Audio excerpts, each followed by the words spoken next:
نبی صلی اللہ تعالیٰ علیہ وسلم کے ساتھ جڑی ہوئی ہے۔ اللہ تعالیٰ ہم سبوں کو اس کی قدر کی توفیق عطا فرمایا۔ میں نے ابھی آپ حضرات کے سامنے آقا نبی کریم صلی اللہ تعالیٰ علیہ وسلم کی ایک حدیث پاک پڑھی۔ آقا نبی کریم صلی اللہ تعالیٰ علیہ وسلم نے فرمایا، علماء حضرات انبیاء علیہم السلام کے وارث ہیں، اور حضرات انبیاء علیہم السلام دنیا کا وارث نہیں بناتے، دراہیم اور دنانیر کا وارث نہیں بناتے، بلکہ علماء علم کا وارث بناتے ہیں۔ جو شخص بھی علم کو حاصل کرتا ہے تو وہ کامل ترین حصہ اس کو حاصل ہو جاتا ہے، مکمل حصہ اس نے حاصل کر لیا۔ وہ جس کو علم مل گیا، یقینی طور پر اس کو دنیا اور دنیا کی ساری دولت میں حاصل ہو گئی۔ ہمارے پاک نبی محمد عربی صلی اللہ تعالیٰ علیہ وسلم کے ہاں فقر و فاقہ تھا۔ کئی روز آقا نبی کریم علیہ السلام کی گھر آگ نہیں جلتی تھی۔ حضرت عائشہ صدیقہ رضی اللہ عنہ فرماتی ہیں، ہم 2 مہینے میں 3 چاند دیکھ لیا کرتے تھے، اور اس درمیان ہمارے گھروں میں آگ نہیں جلتی۔ اندازہ کیجئے 2 مہینے مسلسل جس گھر میں آگ جلنے کی نوبت نہ آئے، ایسے حالات کا سامنا کیا۔ خالی علمی وراثت کافی نہیں، علم حاصل کرنا اگر کافی ہوتا، جانکاری اگر اللہ کی نگاہ میں مقبول ہوتی تو شیطان بہت بڑا عالم ہے، لیکن کوئی شخص بھی اس کو عالم نہیں کہتا، کوئی شخص بھی اس کو عزت کے ساتھ نہیں پکارتا، بلکہ جب بھی اس کا نام آتا ہے تو مردود اور رجیم سے اس کو تعبیر کرتے ہیں۔ فرق یہی ہے کہ وہ جانکاری اس کو جن پر اللہ رب العالمین نے مقبولیت کا مدار رکھا ہے وہ اس کو حاصل نہیں۔ ابھی جن کی یاد میں تقریب منعقد کی گئی ہے، ہم نے دیکھا ہے انتہائی سادگی کے ساتھ آپ زندگی بسر کرنے والے، ایک عالی تعداد میں نہیں تھا، انتہائی سادگی کے ساتھ زندگی گزار کر گئے، لیکن آج کیا چیز ہے جو ان کی محبت پر اور ان کی تعریف پر ہمیں مجبور کرتی ہے؟ یہی ہے، انہوں نے واقعتاً آقا نبی کریم علیہ السلام کی نیابت کا حق ادا کیا ہے۔ تمنا کرتے تھے کہ میری نسل میں کوئی عالم دین پیدا ہو جائے۔ یہ تمنا کوئی معمولی بات نہیں ہے۔ ہمارے اکابر میں، بزرگوں میں، حضرت تھانوی نور اللہ مرقدہ فرماتے ہیں کہ اگر کوئی شخص اپنی زبان سے یہ دعویٰ کرتا ہے کہ میں علم کو چاہتا ہوں، میں علم سے محبت رکھتا ہوں اور میں عالم دین بننا چاہتا ہوں، لیکن وہ اپنی اولاد کو علم دین سے محروم کرے اور دنیاوی علوم میں لگائے، خالص دنیاوی علوم سکھائے، تو یہ اپنے دعوے میں جھوٹا ہے۔ بلکہ حقیقت یہ ہے، اگر کوئی عالم دین اپنی اولاد کو دین علم سے محروم رکھتا ہے، علم دین سے محروم رکھتا ہے، دنیاوی علوم میں وہ ڈال دیتا ہے، علم دین سے روگردانی کر لیتا ہے، حقیقت میں یہ علم کا قدردان نہیں ہے، حقیقت میں نبی کا وارث نہیں ہے۔ جو لوگ حقیقت میں علم دین کو چاہتے ہیں، علم دین سے محبت رکھتے ہیں، وہ فطری طور پر مجبور ہوتے ہیں کہ اپنی نسل میں، اپنی اولاد میں عالم دین بنانے کی کوشش کریں. دل کے جذبات سے اللہ تبارک و تعالیٰ یہ نعمت عطا فرمائے. آقا نبی کریم علیہ السلام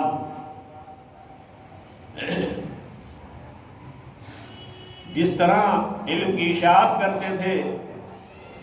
دنیا عالم کو علم شریعت سے روشناس کرایا، اسی طرح نبی کریم علیہ السلام نے اعمال کی بھی دعوت دی. بہت سے اعمال ایسے ہیں جن کے بارے میں نبی کریم علیہ السلام نے فرمایا کہ خاص مجھے اسی عمل کے لیے بھیجا گیا ہے. چنانچہ ایک موقع پر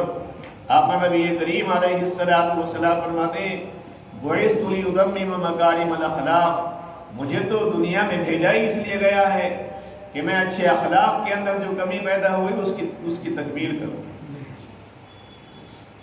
جس طرح آقا نبی کریم علیہ السلام علم نبوت لے کر تشریف لائے،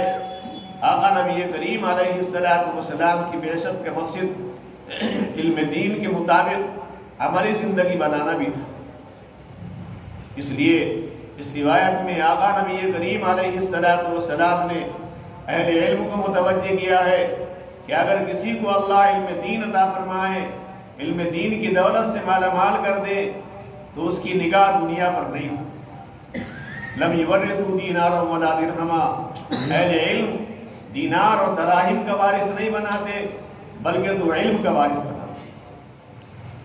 جب علم دین اس کو آ جائے تو دنیا کی بڑی سے بڑی دولت اس کی نگاہ میں علم کے مقابلے میں حقیر ہونی چاہیے. آقا نبی کریم علیہ السلام ایک حدیث پاک میں فرماتے ہیں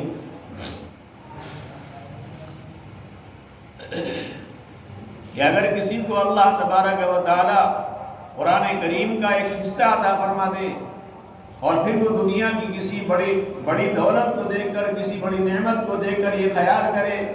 کہ یہ نعمت میری نعمت سے بڑھی ہوئی ہے، تو اس نے اللہ کی اس نعمت کی تحقیر کی جس نعمت کے ذریعے اللہ نے اس کو اعزاز بخشا. اس کو چاہیے تھا کہ یہ تصور کرتا ہے، یقین کرتا کہ قرآن کریم کی شکل میں اللہ نے مجھے جو نعمت عطا فرمائی وہ ان دنیا کی ساری نعمتوں سے بڑھ کر. اگر علم مل جائے اور واقعی علم کے مطابق عمل کی توفیق ہو جائے، اللہ کی نگاہ میں اس عالم کا کتنا اونچا مقام ہوتا ہے. آقا نبی کریم علیہ السلام کی شاگردوں میں ایک بہت بڑے عالم گزرے ہیں جو توریت کے حافظ تھے، اولاً یہودی تھے، حضرت عبداللہ بن سلام رضی اللہ تعالیٰ عنہ.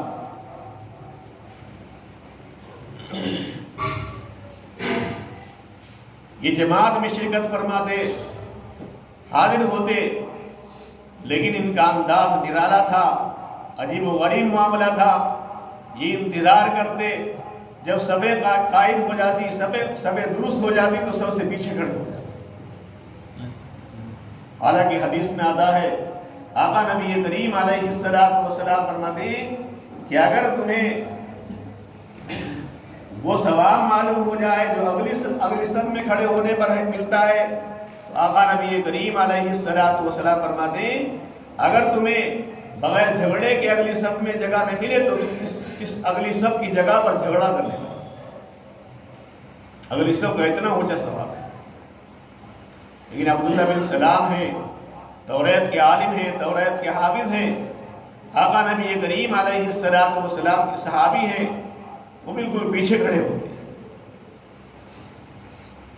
کسی نے معلوم کر لیا حضرت آپ کا یہ طریقہ عجیب و غریب ہے، حدیث کے خلاف ہے، آپ صحابی رسول ہیں. آپ نے فرمایا دراصل بات یہ ہے میں نے توریت کے اندر پڑھا ہے، میں نے توریت میں یہ بات پڑھی ہے کہ آخری امت ایک ایسی امت ہوگی کہ اللہ تبارک و تعالیٰ اس کے علماء اور فقہا کو یہ مقام عطا فرمائے گا. آخری امت ایسی امت ہوگی، آخری نبی کی امت ایک ایسی امت ہوگی کہ اللہ رب العالمین اس کے علماء اور فقہا کو یہ مقام عطا فرمائے گا کہ ان علماء اور فقہا کے پیچھے اگر کوئی نماز پڑھے گا تو ان علماء اور فقہا کے سجدوں کی برکت سے اس کی مغفرت کر دی جائے. یہ مقام ہے اہل علم کا امت مسلمہ کے، امت محمدیہ کے علماء، ہمیں قدر نہیں ہے، ہم جانتے نہیں ہیں آقا نبی کریم علیہ السلام نے کیا مقام دیا ہے، کتنا اونچا مقام ہے۔ آقا فرماتے ہیں العلماء ورثۃ الانبیاء، حضرات علماء حضرات انبیاء علیہ السلام کے قائم مقام ہے۔ نبی کا مقام کتنا اونچا ہوتا ہے۔ آقا نبی کریم علیہ السلام نے حضرات انبیاء علیہ السلام کا اہل علم کو وارث قرار دیا۔ لیکن بھائیو، یہ وراثت اسی وقت وراثت حقیقی ہوتی ہے جبکہ علم نبوت کے مطابق زندگی ہو، اس کے خلاف زندگی ہو، عجب بینی ہو، تکبر ہو، انانیت ہو، تو پھر یہ عالم بھی بگڑ جاتا ہے اور پھر اس کی جو فضیلتیں ہیں وہ ساری کی ساری ضائع ہو جاتی ہیں۔ آقا نبی کریم علیہ السلام جیسے حلیم المزاج تھے، جیسے خلیق تھے، ایسے ہی اہل علم کو ہونا چاہیے۔ حضرت تھانوی رحمۃ اللہ علیہ فرماتے ہیں اگر کوئی شخص عالم دین ہونے کے بعد حلم نہ کرے، بردباری نہ کرے، عالم دین ہونے کے بعد امت کی باتوں کو نہ سہے، برداشت نہ کرے، غصہ کرنے لگے، مقابلے پر اتر جائے، مقابلے پر آ جائے، اصلاح کرنے کے بجائے لڑائی جھگڑے پر آ جائے، آپ فرماتے ہیں وہ عالم کہلانے کا مستحق نہیں۔ عالم کی شان تو یہ ہے کہ عالم کے اندر نبی علیہ السلام کی صفات نمایاں ہو۔ آقا نبی کریم علیہ السلام کی جو صفات ہیں وہ نمایاں طور پر پائی جائیں، خاص طور پر بڑی بڑی صفات جیسے امانت داری ہے، سچائی و صداقت ہے، جیسے حسن اخلاق ہے، یہ اعلیٰ صفات ہیں، ایک عالم دین کے اندر ہونی چاہیے۔ آقا نبی کریم علیہ السلام فرماتے ہیں اگر کسی کے اندر امانت داری نہیں تو وہ تو عالم تو کیا، وہ ایمان والا کہلانے کا مستحق۔ لا ایمان لمن لا امانت له، جس کے اندر امانت داری نہیں اس کی ایمان کی بھی گارنٹی نہیں۔ آقا نبی کریم علیہ السلام کا وارث بن جائے تو اسے چاہیے کہ آقا نبی کریم علیہ السلام کی صفات کا حامل بنے، کوشش کرے کہ نبی کریم علیہ السلام کی جو صفات ہیں وہ میرے اندر پائی جائے۔ آج کتنے علماء ایسے ہیں جو خیانت کی زندگی گزارتے ہیں، خاص طور پر مال اللہ کے اندر، مساجد کے مال میں، مدارس کے مال میں، قبرستان کے مال میں اور دیگر ہم مشترکہ مالوں میں خیانت کرتے ہیں۔ آقا نبی کریم علیہ السلام فرماتے ہیں جو خائن ہوگا، خاص طور پر مال اللہ کے اندر خیانت کرے گا، آقا نے فرمایا قیامت کے دن آپ کے علاوہ کچھ نہیں۔ ان رجالا یتخوضون فی مال اللہ ولہم النار یوم القیامہ، بعض لوگ ایسے ہوں گے جو اللہ کے مال میں اندھدھن گھس جائیں گے، بغیر اختیار کے تصرف کریں گے، بغیر اجازت کے اندھدھن خرچ کریں گے، منمانی کریں گے اللہ کے مال میں، فرمایا فلہم النار یوم القیامہ، قیامت کے دن ان کے لیے جہنم، اس کے علاوہ کچھ نہیں۔ صحابی رسول ہیں، حضرت مدام صحابی رسول ہیں، آقا نبی کریم علیہ السلام کے خادم ہیں، نبی کریم علیہ السلام کی خدمت میں غزوے کے اندر تشریف لے گئے، اچانک ایک تیر آتا ہے، شہادت مل جاتی ہے، لوگ کہتے ہیں مبارک ہو شہید ہو گئے۔ آقا نبی کریم علیہ السلام فرماتے نہیں، میں دیکھ رہا ہوں وہ چادر جو مال غنیمت کی تقسیم سے پہلے اس نے لے لی تھی، آج وہ شعلہ بن کر اس پر بھڑک گئی۔ صحابی رسول ہیں، خادم رسول ہیں، غزوے کے اندر جہاد میں لگے ہوئے ہیں، اللہ کے دین کے لیے جان قربانی دے رہے ہیں، لیکن آقا فرمانے نہیں، وہ خیانت جس کی وجہ وہ خیانت جو چادر کی شکل میں سرزد ہوئی وہ شعلہ بن کر آگ سلگ گئی۔ بہرحال آقا نبی کریم علیہ السلام فرماتے ہیں کہ حضرات علماء، حضرات انبیاء علیہ السلام کے وارث ہیں، لیکن یہ وراثت صفات کے ساتھ ہوئی، آقا کی صفات کے ساتھ۔ آقا نبی کریم علیہ السلام جو صفت ہے خاص طور پر حسن اخلاق، یہ ایک عالم کے اندر ضرور ہونی چاہیے۔ حسن اخلاق سے، حسن کردار سے، نرم مزاجی سے اللہ تبارک و تعالی امت کو فیض عطا فرمائے۔ خود قرآن کریم میں اللہ کا فرمان ہے فَإِمَا رَحْمَةٍ مِّنَ اللَّهِ لِنْتَ لَهُمْ وَلَوْ كُنْتَ فَظًّا غَلِيظَ الْقَلْبِ لَانفَضُّوا مِنْ حَوْلِكَ، کہ اللہ کی رحمت ہی کے ذریعے آپ کے اندر نرمی پیدا ہو گئی۔ اگر آپ سخت کلام ہوتے، بد کلام ہوتے، سخت دل ہوتے، یہ سارے کے سارے منتشر ہو جاتے، کسی کو فیض نہیں۔ ایک عالم دین اگر یہ چاہتا ہے کہ علم کا فیض جاری ہو جائے، نبی کی وراثت جاری ہو جائے، امت میں تقسیم ہو جائے، آئی اس کے لیے ضروری ہے کہ نرم مزاجی اختیار کرے، حسن اخلاق، حسن کردار کا ماحول بنائے، امانت داری کی زندگی گزارے، آقا نبی کریم علیہ السلام کی صفات اپنے اندر پیدا کرے۔ جو شخص بھی ایسا عالم بنے گا اللہ تبارک و تعالی ضرور اس کے فیض کو جاری فرمائے۔ آقا نبی کریم علیہ السلام کیسے خلیق تھے، کیسے مہربان تھے، آقا نبی کریم علیہ السلام کیسے نرم مزاج تھے، دوسروں کا کیسا اکرام کرتے تھے، کیسے احترام فرماتے تھے۔ آج ہمیں چار حرف آ جائیں تو دوسروں کی توہین کرتے ہیں، غیبت کرتے ہیں، بلکہ ان کے مقابلے پر آ جاتے ہیں۔ آقا نبی کریم علیہ السلام نے غرور کو احساس دیا۔ حدیث شریف میں واقع آتا ہے آقا نبی کریم علیہ السلام تشریف فرما ہے، حضرت صدیقہ رضی اللہ تعالی عنہ بھی برابر میں تشریف فرما ہے، دور سے ایک صاحب آ رہے ہیں، آقا نبی کریم علیہ السلام ان کو پہچانتے ہیں، یہ اچھا آدمی نہیں ہے، بہت ممکن ہے بری نگاہ ڈال دے، بد نگاہی میں مبتلا ہو جائے، اس لیے پہلے ہی حضرت عائشہ کو آگاہ فرما دیا، عائشہ دیکھو یہ آدمی آ رہا ہے، اچھا آدمی نہیں، ہوشیار ہو جاؤ۔ بیساق العشیرہ، یہ اپنے معاشرے کا برا آدمی ہے، اپنے قبیلے کا اچھا آدمی نہیں ہے، برا آدمی ہے، ہوشیار رہنا۔ حضرت عائشہ ہوشیار ہو گئی، وہ صاحب جس کو آقا خود کہہ رہے ہیں بیساق العشیرہ بہت برا آدمی ہے، اپنے قبیلے کا برا آدمی ہے، وہ صاحب آتے ہیں آقا نبی کریم علیہ السلام کے پاس آتے ہیں، آقا اپنی جگہ سے کھسک جاتے ہیں، جانے والے کا احترام ہوتا ہے۔ نبی کتنا اونچے مرتبے والا ہوتا ہے، ایک ایسے آدمی جس کے بارے میں خود آقا کا فرمان ہے بیساق العشیرہ، اس کے لیے آقا جگہ دے رہے ہیں، ہنسمکھ چہرے سے بات کرتے ہیں، مسکراہٹ کے ساتھ بات کرتے ہیں، تبسم کے ساتھ بات فرماتے ہیں، خوش دلی کے ساتھ بات کی، وہ خوش ہو گئے، بہرحال چلے گئے، واپس چلے گئے۔ جانے کے بعد حضرت عائشہ معلوم کر دی، یا رسول اللہ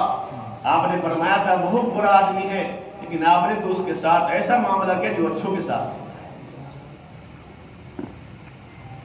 اس کے بعد جو آقا نے بات کہی وہ بتانی ہے،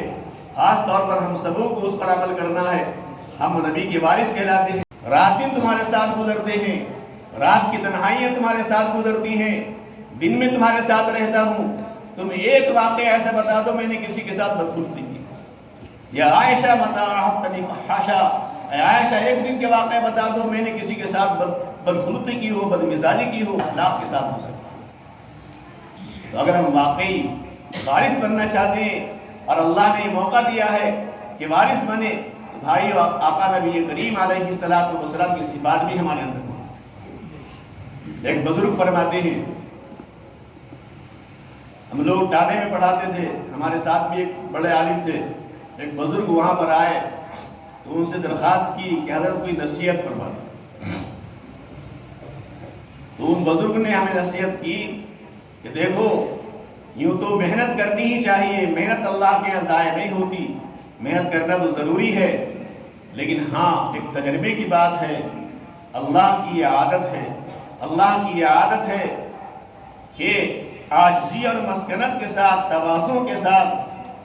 انکساری کے ساتھ، اپنے آپ کو نیچا بنانے کے ساتھ اللہ تعالیٰ دین کا کام لیتے ہیں۔ اگر صلاحیت ہو اور تکبر ہو، عجب ہو، بڑائی ہو، اللہ اسے ضائع کرتا ہے۔ اگر صلاحیت میں تھوڑی بہت کمی بھی رہ گئی لیکن تواضع ہے، عاجزی اور مسکنت ہے، اپنے آپ کو نیچا سمجھتا ہے، دوسرے کو وقت دیتا ہے، دوسرے کا احترام کرتا ہے، اللہ تبارک و تعالیٰ اس کے فیض کو جاری فرمائے۔ یہ ہماری ابتدا ہے، ہم ابھی شروع کر رہے ہیں، منزل پر جانا شروع کر رہے ہیں۔ اس لیے بھائیو، یہ صفات اگر ہمارے اندر پیدا ہو جائیں تو انشاءاللہ اللہ رب العالمین کی طرف سے مقبولیت ہے۔ پھر کیا مقام ہوگا؟ اب ترغیب و ترہیب میں صاحب کتاب نے ایک حدیث نقل کی۔ آقا نبی کریم علیہ السلام فرماتے ہیں، آقا نے ارشاد فرمایا کہ اللہ کی بارگاہ میں دو آدمیوں کو حاضر کیا جائے گا، دو لوگ پیش کیے جائیں گے، ایک عالم دین ہوگا، ایک غیر عالم ہوگا، لیکن یہ غیر عالم مخلص ہوگا، اللہ کا نیک بندہ ہوگا، ولی ہوگا۔ آقا نبی کریم علیہ السلام نے فرمایا، جیسے ہی اللہ تبارک و تعالیٰ کی اس غیر عالم مخلص آدمی پر، ولی پر نگاہ پڑے گی، اللہ تعالیٰ فوراً فرمائیں گے جاؤ بھائی جنت میں چلے جاؤ، جنت کا دروازہ کھلا ہوا ہے، تمہیں اجازت ہے جنت میں داخل ہو جاؤ۔ اللہ کے حکم سے وہ اللہ کا مخلص بندہ جو غیر عالم تھا، عالم نہیں تھا، جنت میں داخل ہو جائے گا، یہ عالم کھڑا رہ جائے گا۔ اس عالم کے دل میں یہ خیال آئے گا، دل میں یہ خیال پیدا ہوگا کہ آج میری توہین ہو گئی، علم کی توہین ہو گئی، عالم کے مقابلے میں جاہل کو جنت میں بھیج دیا گیا، عالم کو روک دیا گیا، یہ علم کی توہین ہے، عالم کی توہین۔ اللہ تو دلوں کے حال سے واقف ہیں، اللہ رب العالمین سب جانتے ہیں، یعلم ما فی الصدور، بلکہ اللہ تو ان چیزوں کو جانتے ہیں جو آئندہ پیدا ہو، یعلم السر واخفی، اللہ تو سر کو بھی جانتے ہیں، راز کو بھی جانتے ہیں، اور راز سے جو بڑھ کر چھپی ہوئی چیز اس کو بھی جانتے ہیں۔ اخفا سے مراد وہ چیزیں ہیں جو ابھی دل میں پیدا نہیں ہوئی، دل والا بھی نہیں جانتا میرے دل میں آئندہ کیا خیال آتا ہے، اللہ ان کو بھی جانتا آئندہ اس کے دل میں ایک چیز پیدا ہوگی۔ اللہ تو اتنے جاننے والے عالم الغیب والشہادہ ہیں، آئندہ کے حالات بھی اللہ کو معلوم، اللہ پرکھ لیں گے، اللہ کو معلوم ہو جائے گا کہ اس عالم کے دل میں یہ خیال پیدا ہو۔ اللہ اس کے جواب میں ارشاد فرمائیں گے، نہیں لا حتی تشفع لمن احسنت خلقہم، نہیں یہ توہین نہیں ہے، میں نے تمہیں علم اس لیے نہیں دیا کہ تمہیں ذلیل کروں، رسوا کروں، بدنام کروں، تمہاری توہین کروں، بلکہ اس وقت تمہیں اجازت اس لیے نہیں دی گئی کہ میں چاہتا ہوں کہ تم ان لوگوں کی سفارش کرو، جن کے اخلاق تمہارے ذریعے درست ہوئے، لمن احسنت خلقہم، جن کے اخلاق کی درستگی تمہارے ذریعے ہوئی ہے، ان سارے لوگوں کی سفارش کرو، اور تمہاری سفارش پر سارے کے سارے لوگ تمہارے ساتھ جنت میں جائیں۔ تم اکیلے جنت میں نہیں جاؤ گے، دنیا میں اکیلے نہیں کھاتے تھے، اکیلے نہیں پیتے تھے، اکیلے نہیں رہتے تھے، بلکہ اپنے قوم کا خیال کرتے تھے، ہر قدم پر تمہیں قوم کا خیال تھا، ہر قدم پر قوم کی فکر تمہیں سوار رہتی تھی۔ آج بھی تم اس وقت تک نہیں جا سکتے جب تک کہ قوم تمہارے ساتھ۔ اللہ رب العالمین عالم دین کو یہ مقام عطا فرمائے، لیکن یہ اسی وقت ہوگا جب کہ بھائیو آقا نبی کریم علیہ السلام کی علم کے ساتھ ساتھ صفات بھی ہم حاصل کریں، آقا کی صفات کے مطابق زندگی کریں۔ نبی کریم علیہ السلام کے جو جذبات تھے، ان جذبات کے مطابق عمل پیدا ہو۔ آقا نبی کریم علیہ السلام غیروں ستانے پر اور پریشان کرنے پر بھی دعائیں دیتے تھے، دشمنوں کو آقا نبی کریم علیہ السلام بد دعائیں نہیں دیتے تھے۔ یہ صفات ہمارے اندر پیدا ہو جائے، آقا نبی کریم علیہ السلام کی صفات آ جائیں تو یقینی طور پر انشاءاللہ کامیابی حاصل ہوگی، اور قوم انشاءاللہ سروں پر بٹھائے۔ ہر وقت یہ خیال رہے، یہ تصور رہے کہ اللہ کی ایک امانت ہمارے پاس ہے، اس کا حق ادا کرنا ہے۔ آقا نبی کریم علیہ السلام فرماتے ہیں، تم میں سے ہر شخص ذمہ دار ہے، قیامت کے دن اس کی ذمہ داری کے بارے میں ہر ایک سے سوال کیا جائے گا۔ ہمیں اللہ نے ایک ذمہ داری دی ہے، عالم دین بنایا ہے، ہمیں اس مقام پر فائز کیا ہے، مقام عطا فرمایا، ہماری ذمہ داری بن گئی کہ اس علم سے اپنی قوم کو روشناس کرائیں، اس علم کا فیض جاری کرائیں، دنیا کے پیچھے نہ پڑ جائیں۔ اگر اخلاص کے ساتھ اللہ تبارک و تعالیٰ علم دین کی خدمت کی توفیق عطا فرما دے تو بھائی معمولی سی زندگی میں اللہ تعالیٰ ساری مرادیں پوری کر دیں۔ آپ اخلاص کے ساتھ دین کا کام کریں، اخلاص کے ساتھ دین کا کام کریں، معمولی سی تنخواہ ہو، اللہ تعالیٰ آپ کا گھر بھی بنوا دیں گے اور کاروبار بھی درست ہو جائے گا، بچوں کا انتظام بھی ہو جائے گا، عزت کے ساتھ سارے انتظامات ہو جائیں گے۔ بات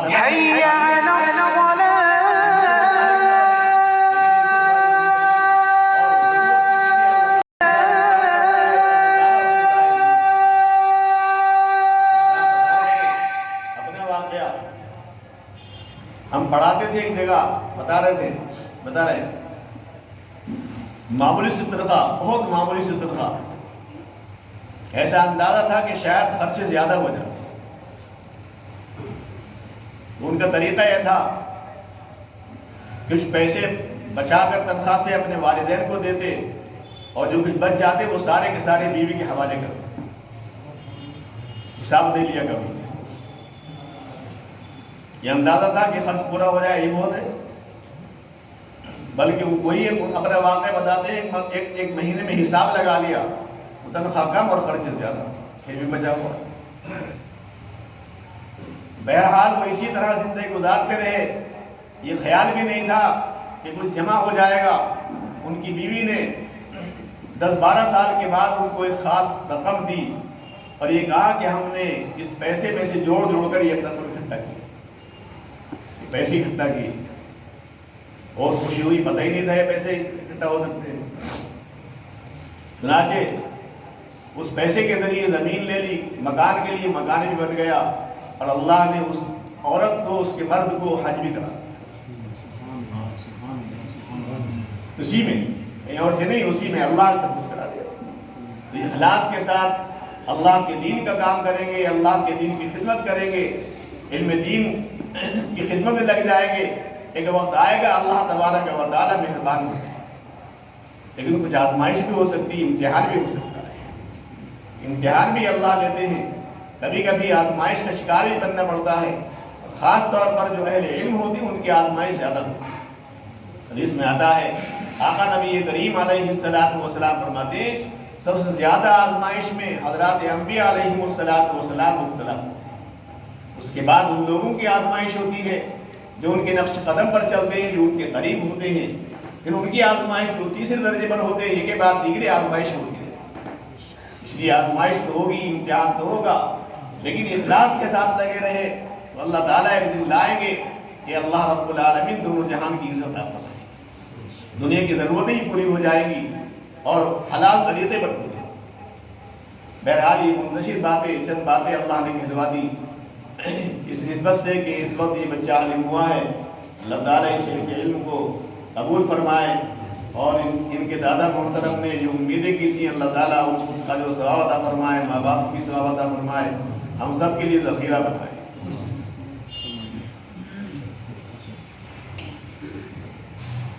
وآخر دعوانا